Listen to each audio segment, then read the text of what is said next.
ঢাকায় প্রথমবারের মতো বসছে Latin Bangla football super cup. আর এই আয়োজনকে সামনে রেখে ব্রাজিল ও আর্জেন্টিনার দুই ক্লাব ছুটে আসছে বাংলাদেশে।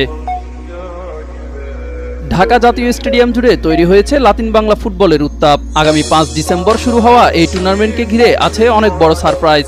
আসছে বিশ্বকাপ জয়ী ব্রাজিল কিংবদন্তি কাফু এবং আর্জেন্টিনার তারকা Claudio Caniggia. Latin Bangla football super কাপের মাঠ পরিদর্শন শেষে এএফ বক্সিং প্রমোশন ইন্টারন্যাশনালের ব্যবস্থাপনা পরিচালক এমডি আসাদুজ্জামান বলেন, আশা করছি এই টুর্নামেন্ট দেশের ফুটবলে নতুন ভরসা আর তরুণদের জন্য বড় অভিজ্ঞতার দুয়ার খুলে দেবে। বাংলাদেশি হিসাবে অফকোর্স বাংলাদেশের স্পোর্টসের যে ধারাবাহিক সাফল্যগুলোর দিকে তাকাইলে দেখলাম যে বক্সিং, ক্রিকেট বা ফুটবল প্রত্যেকটাই ধারাবাহিক আগায় যাচ্ছে।